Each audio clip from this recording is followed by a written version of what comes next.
Hey, welcome back, everybody, and we're glad to be with you again. And today's topic is: Are you a marketer or an entrepreneur?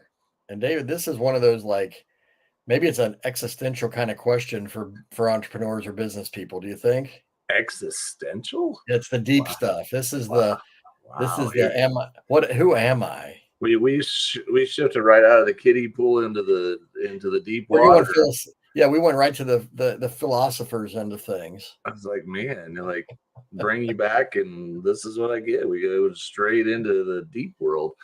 Uh, I wasn't going to go that deep, but okay, I guess we can. I Well, mean, here's the thing. Here's the thing. I'm a simple guy, so we can't go too deep. I swim well in the am I shallow going to end. drown you? Are you afraid I'm going to drown you on this one? You might drown me in the 4 foot end. No, just if we're in 4 foot of water, just put your feet underneath you and stand up, and you'll be fine. Yeah, because I know you're more than 4 feet tall. Yeah. So Well, I know we're not going to make this super deep today in the sense in that sense, but this is an important question, right? right, But I think a lot of people, I mean, this is kind of an identity question and really helping us understand the difference between roles in business that a lot of people probably blur. well, this is something that a lot of people. It is a this to me is something that gets blurred way too much.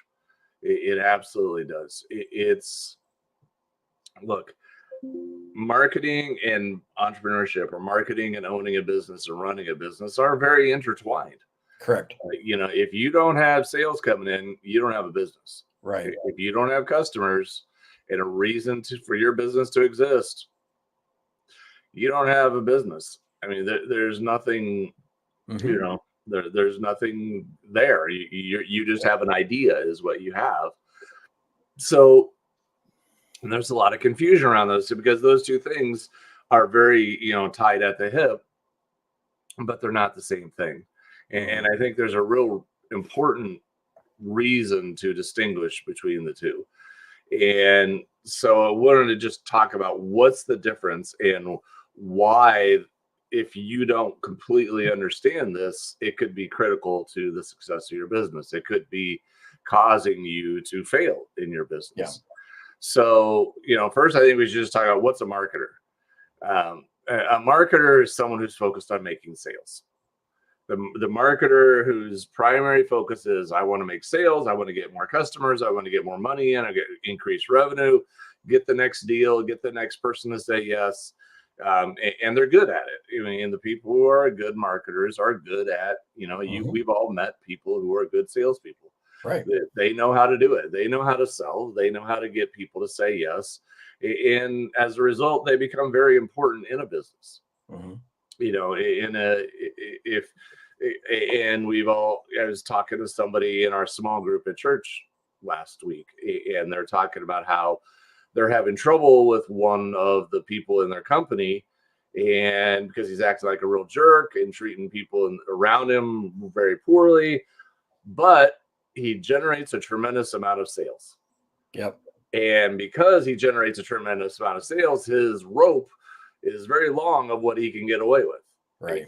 Right. And so there is that rule. And so this is something that it's not just for the solopreneur. This applies to organizational type situations as well. If you work in a company, you know who the marketers are. The marketers are all the guys or ladies who are on the sales team.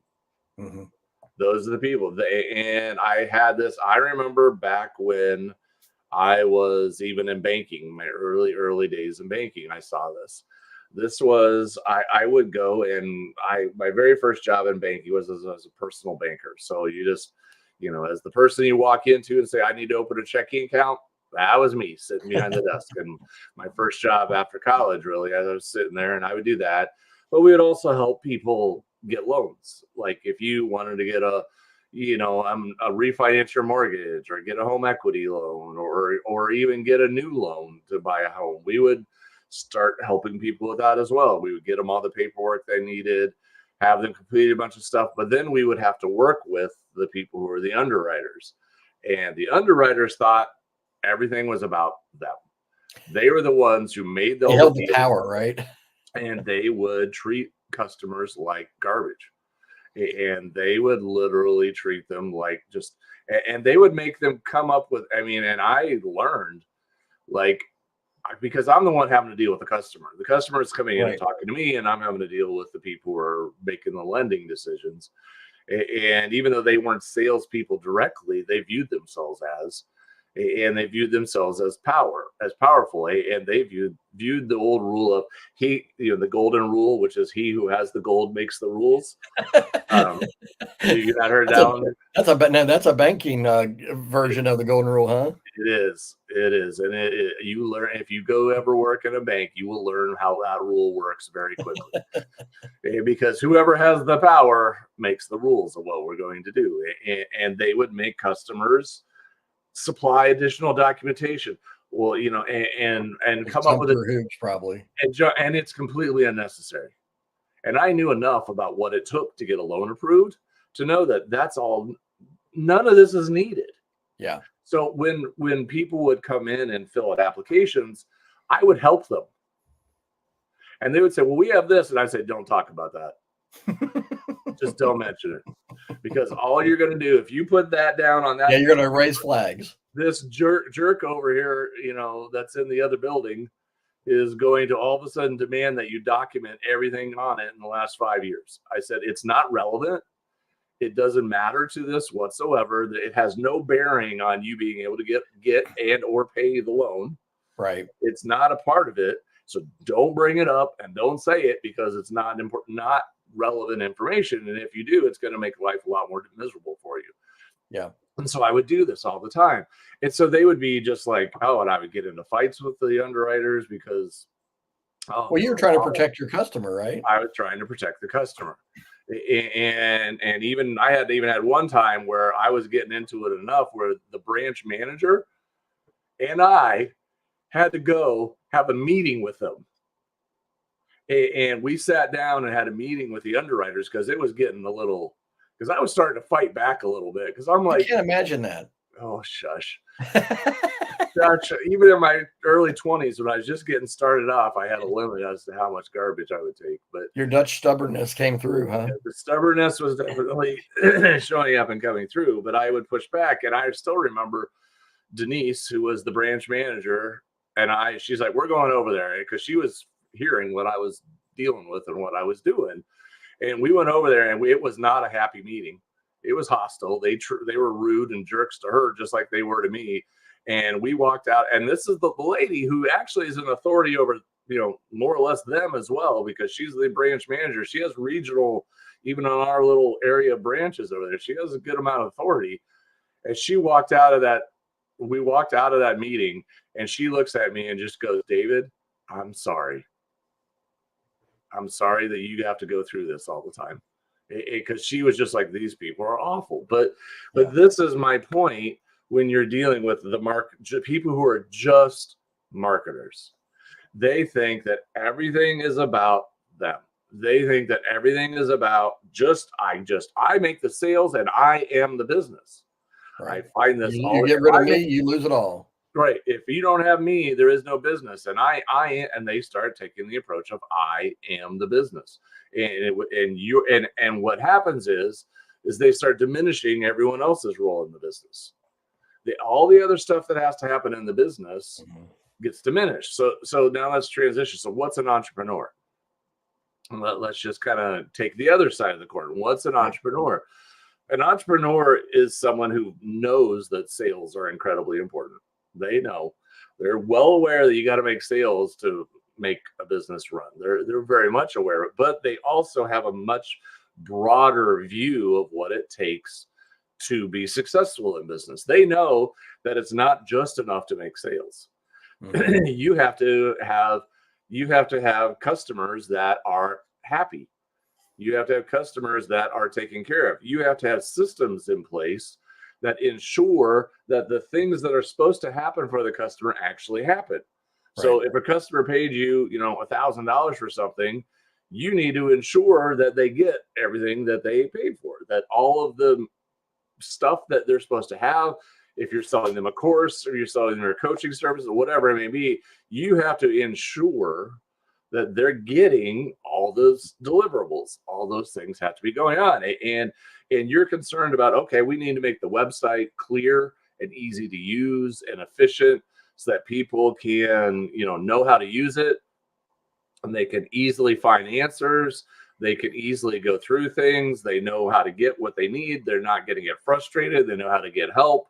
They know how to get, they're going to be taken care of. We got to make sure that the taxes are managed correctly, and we're tracking all the finances. We got to make sure that all the bills get paid. We got to make sure we have all the right services that we're using to make sure that we can do the jobs that we need to do. The people, if once your business starts to grow, we have a team of people working for us now, and I got to make sure that those people are happy, Right. that they don't hate their job, because if they hate their job and they're the ones talking to the customer, guess what? Those customers are going to figure something out, and they're going to be like, I don't want to be here anymore. Yeah. So what you're saying though is like an entrepreneur versus a marketer. The entrepreneur role is a holistic business builder, versus a marketer is a specialist within the entrepreneurial system or business, right, framework. And that's and this is one of those lessons, right? Like I think about my own journey, and I've shared many times that for the longest time I hated the idea of marketing. I that was not something I wanted to talk about or even deal with.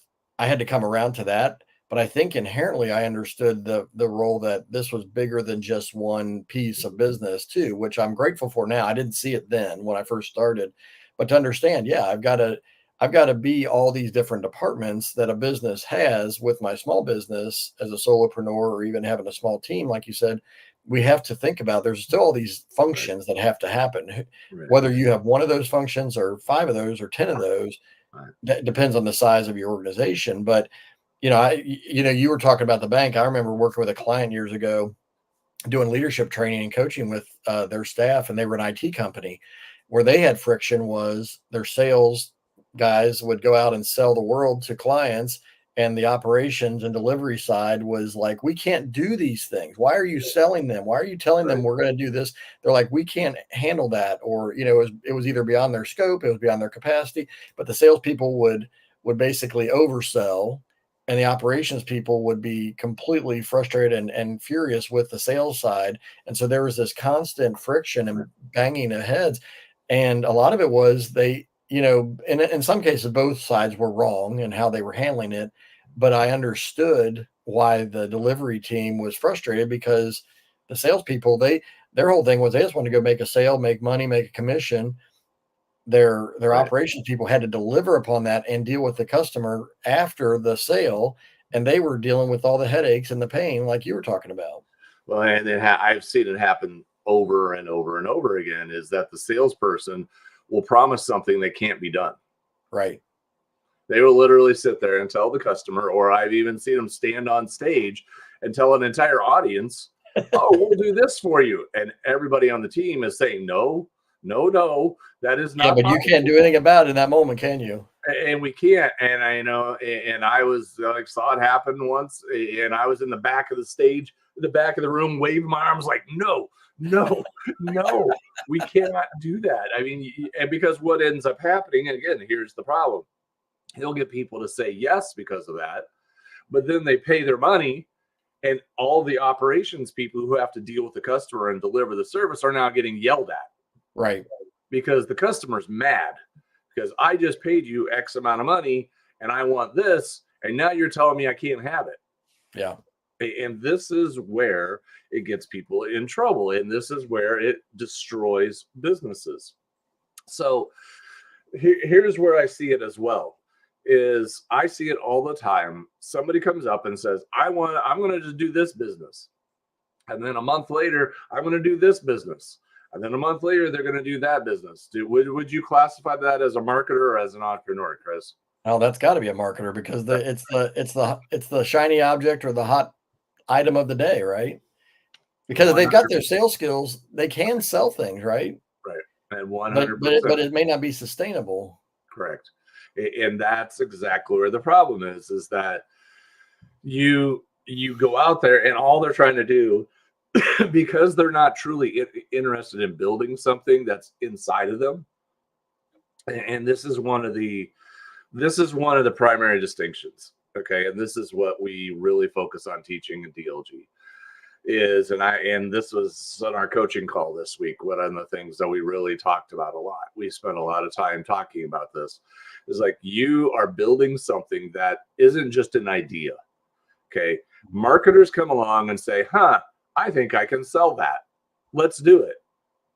An entrepreneur comes along and says, I think this is why I was created and what I'm supposed to do with my life.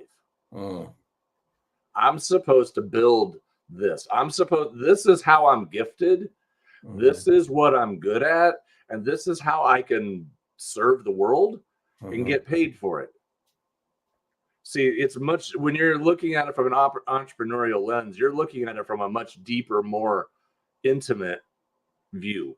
It's you're playing a longer game, right? So that when the challenges happen, when a product launch or a campaign doesn't do what you thought it would or hope it would, it fails, let's say even completely, marketers that, they just can throw that to the side and go, well, that didn't work, and let's just sell the next thing, right? But an entrepreneur says, okay, what didn't work? They really analyze, they study, they figure out like what went wrong and how can I adjust that to do it, because you're right, the why, that internal, driver is so different. And 100%. And so this is why you see somebody who's like, oh, I'm going to do this business, and a month later they switch. Well, why? Because they're just trying to sell. Right. They're not trying to build what's inside of them. Yeah. They're not looking inside, and they're not doing the internal work of looking inside themselves and saying, this is who I am. This is what I'm supposed to do. These are the things that if I do this every day of my life, I will be happy. Because this type of work gives me fulfillment. It gives me joy. It gives me a sense of purpose. It gives me something that's connected deeply inside of me. I'm doing things that are very deeply personal to me. When I do this and I make a difference in a person's life doing this, I feel like this is why I'm breathing air. This is why I'm on planet Earth right here. Well, it's interesting because as you bring this up, I think about some people who I would say fall into the marketer category, but I also think we also need to acknowledge that there are marketers out there that truly understand the big picture too. And I want to give them some credit too, because there's a younger salesman in our area that sells technology equipment, printers, copiers, business, door lock systems, security systems for his company, all this stuff, right? He is one of the most humble, helpful salespeople I've ever met, and he understands the long game. He's in it. You can tell he's in it for his company and for his customers long term. He's not just trying to sell something and next year he's going to be on to the next thing.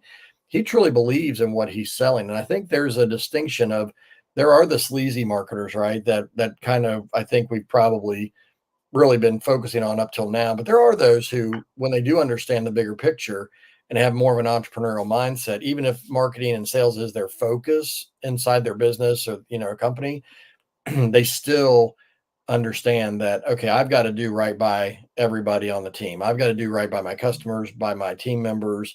And when that happens, that can be, they're great, right? They're the type of people you want to work with. But the problem is that too many people that are just hungry salespeople, like we've really highlighted so far, they kind of throw out everything else and say, I just need to sell stuff and make my own money and forget everybody else.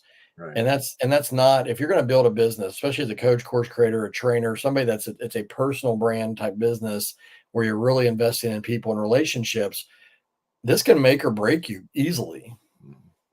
100%. I mean, and it's not even about being sleazy. Sorry, I'm still got a little bit of my residual. I know you're still recovering, aren't you? Well, I mean, I feel fine, but you know how you get a little bit of that creepy crud that doesn't want to go away. I guess that's what I'm dealing with this morning. But it's not even about necessarily being sleazy. If you hear somebody say, well, I want to start this business. Why? Because I think I can make money at doing this. I mean, red flag just popped up of my head right now. Like every time I hear that, why? I think I can sell this. I think I can make money at it. Pop, red flag just went right up in my head. I'm like, okay, because here's the thing: you're going to have good days, you're going to have bad days making sales. Mhm. It may work, it may not work. But if you're going to build a business that's a part of an extension of who you are, even through those bad days, because in the early days stages, you have plenty of bad days where it's like, this isn't going anywhere. I'm not making any progress. I'm not getting there. What the heck? Yeah. This isn't working. And if you can get, but if you're sitting there going, but this is what I have to do. This is my mission. This is what I'm on.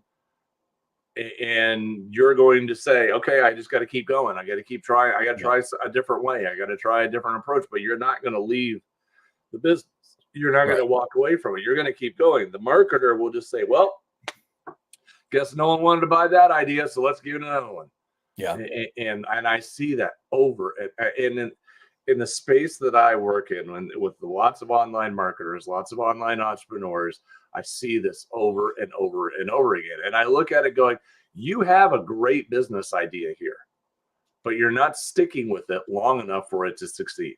Right. And there's the old, like, you plant a seed in the ground and then and then you pull it out of the ground 6 weeks later, say, is this thing mature yet? It's not growing, right? I'm not Like, seeing it's anything. not growing. I mean, just throw it away.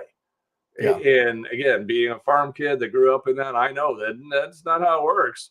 You Yeah. got to let that, you plant the seed, you got to let it have time. You got to give it it's the full seasons to go through.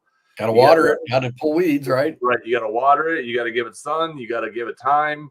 And if you give it the right conditions and you keep working at it, it will succeed. It will flourish. But I see again and again, how many times did people come out, start with what actually was a reasonably good business idea and crash it because they quit? Yeah. And, one of the people that we follow a lot and I like listening to for ideas and inspiration and things is Alex Hormozy. Mhm. And he's a gym launch guy primarily, but he's moved into a lot of other things at this point. Mhm. He's made a lot of money. Right. Then he's on this act where he's now buying other businesses and so forth. But he said here recently something that just really, I thought, stuck with me, and that was, success in business isn't about being the best or being the smartest or being the most gifted. It's about being the last man standing. In other words, you have to Endurance. you have to have the ability and the endurance to stay. And how does that happen? It doesn't happen by being a marketer, because marketers go through ideas one a minute. Right. And entrepreneurs are like, nope, I'm going to keep building this thing because I care about what I'm doing. Yeah. I care about my customers. I'm going to be focused on building out everything that needs to be built out so this could be successful, so that not only can I make sales, but I can also take care of my clients and they can be happy and they can receive an amazing experience and they'll come back. Right. Not only will they buy once, they'll buy again and again because they know that they're as happy as can be and this is where they want to be. And it's a great place for them to keep coming back to. And they'll refer friends and say, you need to come over here. Yeah. And I look at all of these things and I just go, hey, what do you want? If you're going to want to do a business, why do you want to do this idea? Mhm. And if the answer you're going to give me is, I think I can make money at it, I'm going to look at you and say, that's not strong enough. Right. That's not enough. You're approaching it as a marketer, not an entrepreneur. You're approaching it because you think it could turn a profit for you. And if it does, okay. Or if the profit starts to wane, you'll dump it in a heartbeat and go jump on another idea. Yeah. It's not how businesses are built. Yeah. Those are how you can make some cash selling, but it's not how a business is built. So, Well, I was gonna say it's interesting because you talked about kind of the farming analogy. I think about it how conversation we've had with our kids over the years through their sports. So our oldest son is getting ready to go off to college, gets to play college soccer. But when he was 10 years old, he had a coach who belittled the kids. Made miserable for the kids for about 4 years. He was tough, but every year we kept saying, do you want to stay with your team? And he kept saying, yeah. And I appreciate, even as a young kid, his endurance and his willingness to persevere, because I'm like, I didn't learn this till I was in my 30s, honestly. But he was a young kid learning this. But at that point, I said, a lot of it right now is there are guys ahead of you, not because they're better, but because of politics of, who the coach likes, blah, blah, blah. But I said, you know what, you got to outlast. If you can outlast this, this situation, you're going to be successful. And so when he got to high school, he ended up, his club transitioned to technically a different club, but they were high school kids, new kids came into the program, new coaches involved. And all of a sudden he was rewarded for all that work and perseverance that he did, because he outlasted people. And my daughter right now is in the middle of volleyball tryouts. She's going into high school as a freshman. She made the 7th grade team. She got cut in the 8th grade team. She's been working really hard, because when she got cut last year, I said, look, if this is something you love, then don't give up on it. Just keep playing, keep practicing, get better, and you'll have another chance next year. So that's what she's done. And she's improved drastically over the last year. And I think she's doing really well in her, tryouts, and we'll find out, soon if she made the team. But the whole lesson, right, that's connected to all this is as you're right. It's about perseverance, about outlasting. It's about, these are life lessons in general, but in business, it's no different, right? Like, because a lot of people, we've watched people recently, David, where, they were all gung ho about something and then they fall off, it doesn't take root immediately, that seed doesn't become an mighty oak, within a week or 2 or 3. And all of a sudden it's like, where'd that person go? They're gone. They're out, or they're on to the next thing. And we know that that's not going to be a sustainable practice as a business person. Well, and you mentioned early on in this episode that we are going to go deep, and I think I am officially going to go to the deep end of the pool here. I just teed you up. I knew it was coming. You're prophetic in your words. But take us to the deep end. But I think this runs deeper than what we're even saying, because when you were talking about your daughter, it really hit me that, like, you know what, when we first start this journey, we have this vision of, this is what I want to do, and this is what I want to create, and this is what I want for my life. I want to have this business, and I want to be serving all these customers, and I want to be successful, making lots of money, having lots of great impact in people's lives, so on and so forth. But here's the deal. When you first start, you're probably not good enough. You are probably not strong enough. Yep. You are probably not gifted enough yet in some of these areas. You don't have enough skill in some of these areas yet. So before you can do that, before you can become the person that's running a business in that way, you have to grow as a person. That has to happen. And if you're taking it from the approach of being a marketer, who, I'm going to try and sell it. No, it didn't work. Okay, now I'm going to try. You never deal with the internal struggle. Yeah. You are always running away from the internal struggle of, what do I need to do to get better? What do I need to do to get stronger? What do I need to do to develop my skill more? And it is exactly what we were saying. You're pulling that plant up every few weeks. Oh, it didn't grow. Okay, throw it away, plant another one. And you're never going to get there, because the only way that you are going to become the person to have that business that you want, that's as successful as you want, you have to become the person who's capable of doing it. Yeah. And that means you have to be, as I said earlier this week, willing to suck. Yeah. And that's humbling, right? It is humbling. You have to be willing to suck for a while. You have to be willing to suck at what you're doing for a while, and stare yourself in the mirror and have that realization of, I am not good enough right now. Mm-hmm. I have to get better. And there are areas in this journey that, because when you're the entrepreneur and you're running a business, it's not, you just have to be good at one or two things. You have to be good at all of it. Right. You have to be able to handle all of it. And it's unreasonable. I mean, you think about it this way. I've actually had this thought recently. So I've just kind of crossed over the 9-year mark of when I first started my business in 2015. And very similarly, right, I had this great vision of what I wanted to do. And I believed in the vision. And I talked to an older gentleman who was at that time, well, I guess if he's still alive, he's still about 30 years older than me. He may not be alive anymore. I don't know. But he said to me, he's like, Chris, you have a great vision, but it's going to take 3 to 5 years at least to really build it to what, and I didn't want to hear that at the time. Right. But through this journey of almost a decade now, of small wins, big wins, losses all along the way, right? There's kind of and I like alliteration here, so hang with me. But what I've come to discover is I call it kind of this 3V thinking of it. Imagine being on a mountaintop and you have a vision of reaching another mountaintop across the mountain range, right? But guess what's between those two peaks? A valley. Right.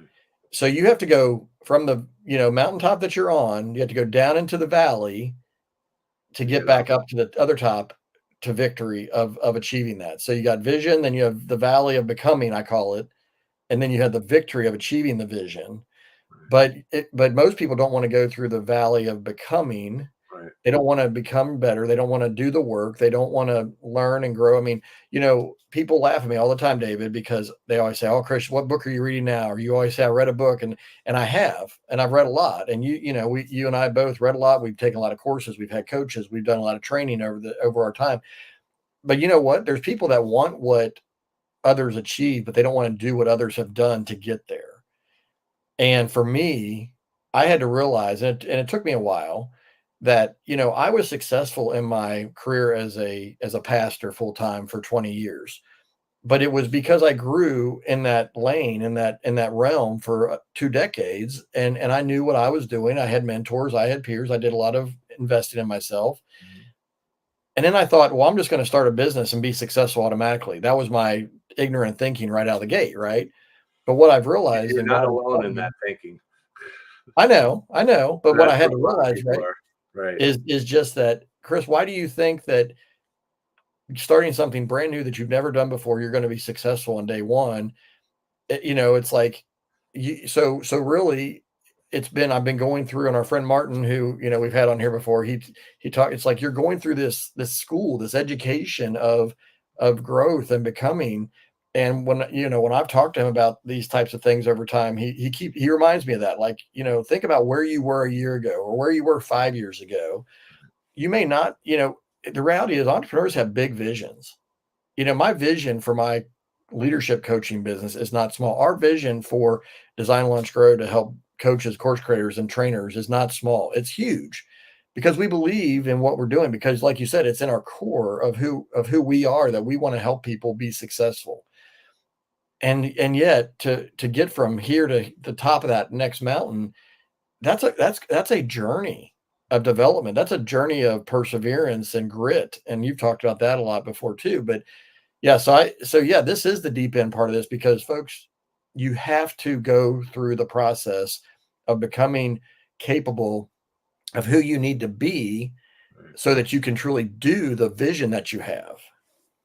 100%. And that's where I look at it and go, when you tell me I just want to make money, or this, I'm like, you're not facing the guy in the mirror. Mm-hmm. You're not looking at the person in the mirror who is willing to go on the journey.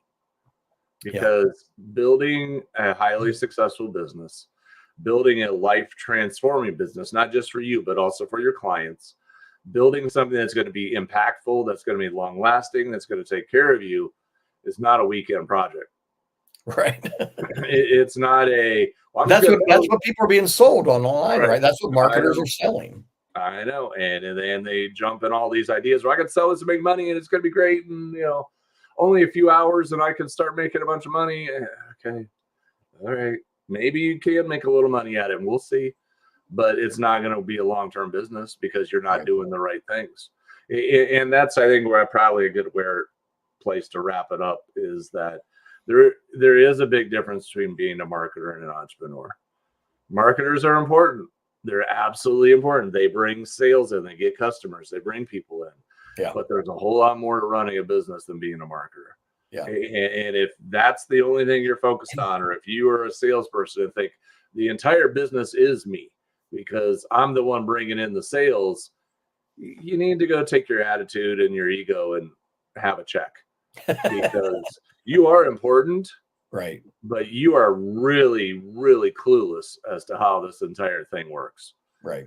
Because you're one piece of the machine. Yeah.